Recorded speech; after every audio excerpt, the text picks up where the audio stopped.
और उधर महाविकास अघाड़ी में सीट बंटवारे को लेकर पेच है कि फंसता ही चला जा रहा है। महाविकास अघाड़ी की बैठक सोमवार तक टाल दी गई है, ये सबसे बड़ी खबर है। बताया जा रहा है कि प्रकाश आंबेडकर की मांग पर शिवसेना, उद्धव गुट और कांग्रेस में सहमति नहीं बन पा रही है। वहीं महाविकास अघाड़ी के नेताओं को प्रकाश आंबेडकर पर कोई भी टिप्पणी करने से बचने को कह दिया गया है। ये पेच है कि उलझता ही चला जा रहा है। सबसे बड़ी खबर महाराष्ट्र की सियासत से भी ये जुड़ी हुई है। महाविकास अघाड़ी में सीट बंटवारे को लेकर जो पेच है 2024 को लेकर, वो लगातार फंसता चला जा रहा है। महाविकास अघाड़ी की बैठक अब सोमवार तक के लिए टाल दी गई है। जानकारी यह है कि प्रकाश आंबेडकर की मांग पर शिवसेना, उद्धव गुट और कांग्रेस में सहमति नहीं बन पा रही है। महाविकास अघाड़ी के नेताओं को साफ तौर पर यह कह दिया गया है कि प्रकाश आंबेडकर पर कोई भी टिप्पणी करने से बचा जाना चाहिए।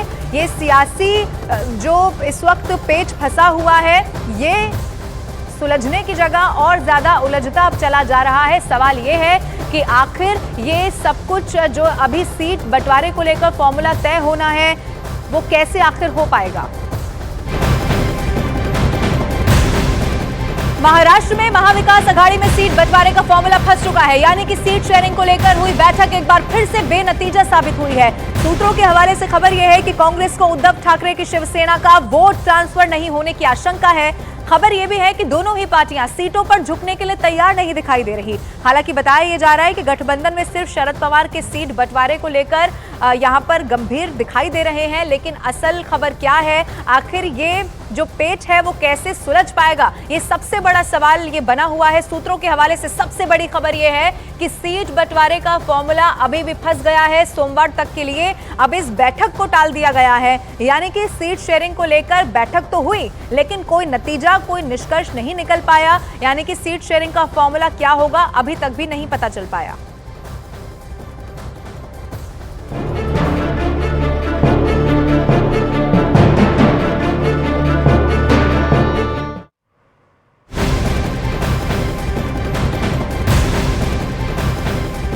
जम्मू कश्मीर के पूर्व मुख्यमंत्री और National Conference leader Omar Abdullah ने लालू प्रसाद यादव को एक बड़ी नसीहत दे दी है। उन्होंने पीएम के परिवार पर दिए लालू यादव के बयान को इंडी गठबंधन के लिए सेल्फ गोल बताया है। साथ ही इंडी गठबंधन के नेताओं को ऐसे बयानों से बचने को कहा है। ये सबसे बड़ी खबर आपको बता रहे हैं। जम्मू कश्मीर के पूर्व मुख्यमंत्री और नेशनल कॉन्फ्रेंस के लीडर हैं उमर अब्दुल्ला। उन्होंने लालू प्रसाद यादव को ही बड़ी नसीहत दे दी। पीएम के परिवार पर दिए लालू यादव के बयान को इंडी गठबंधन के लिए सेल्फ गोल बताया है। लालू यादव के बयान के बाद लालू यादव बुरी तरह से घिरते हुए भी दिखाई दिए थे। ऐसे जो है, जो हम मतलब या तो हम सेल्फ गोल करते हैं या गोल के आगे से हम गोलकीपर को हटा के मोदी साहब से कहते हैं ना, लाओ कर लो स्कोर।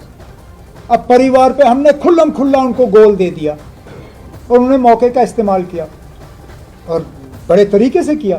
कहा कि मोदी उनका है जिनका कोई नहीं, और हमारे पास इसका जवाब ही नहीं है। तो मैं तो अपने, वो मुझसे हालांकि सियासी तौर और उम्र के लिहाज से बहुत सीनियर हैं, लेकिन मुझे थोड़ा बहुत जो तजुर्बा है वो यही है कि हमें इस तरह की सियासत जो है वो छोड़ के हमें लोगों के मुद्दों की सियासत करनी चाहिए। ये चौकीदार, ये अदानी अंबानी, ये राफेल, ये परिवार, ये चलता नहीं है। और गिरिराज सिंह ने लालू यादव को नसीहत देने पर उमर अब्दुल्ला को शुक्रिया कहा है। साथ ही उन्होंने कहा कि शायद उमर अब्दुल्ला ही लालू यादव को पाठ पढ़ा सकते हैं।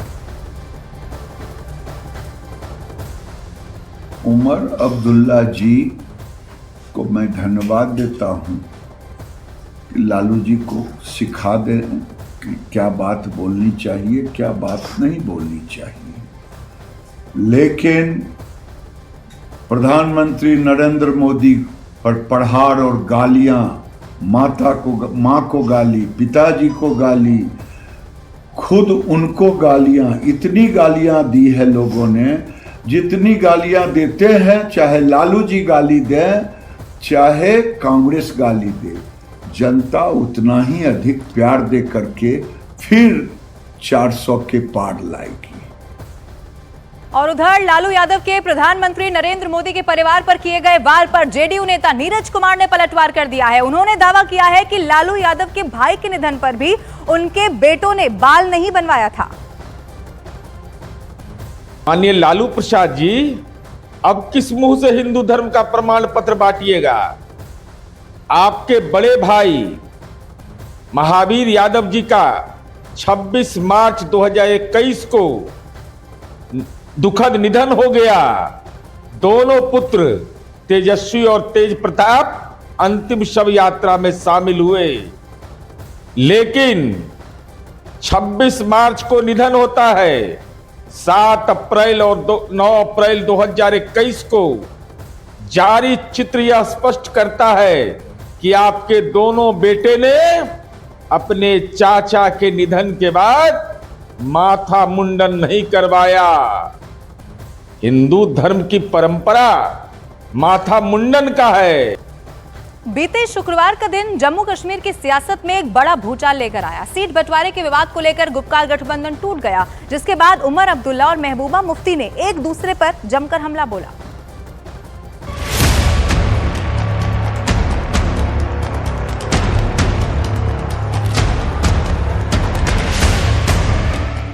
लोकसभा चुनाव से पहले इंडी गठबंधन को एक के बाद एक कई झटके लगते जा रहे हैं। कहीं सीट शेयरिंग पर सहमति नहीं बन पा रही, तो कहीं कांग्रेस के नेता पाला बदल रहे हैं। अब जम्मू कश्मीर में भी इंडी गठबंधन को झटका लगा है। नेशनल कॉन्फ्रेंस के उपाध्यक्ष उमर अब्दुल्ला ने इस गठबंधन को बड़ा झटका दिया, जिसके बाद महबूबा मुफ्ती ने भी प्रेस कॉन्फ्रेंस कर जम्मू कश्मीर में गुपकार गठबंधन की टूट का ऐलान कर दिया। एक तरफ उमर अब्दुल्ला ने ऐलान कर दिया कि उनकी पार्टी लोकसभा चुनाव में अकेले लड़ेगी। उन्होंने ये भी कहा कि अगर मुझे पहले पता होता कि पिछले चुनाव में नंबर 3 रही पार्टी के लिए मुझे अपनी ही पार्टी को कमजोर करना है, तो मैं कभी इस अलायंस का हिस्सा बनने की बात नहीं करता।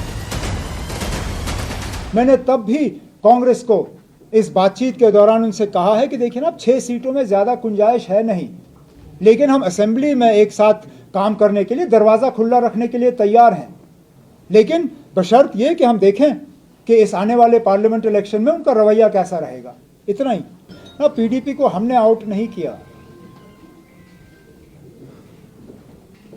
हालात ने पीडीपी को जो है इस इलेक्शन से आउट रखा।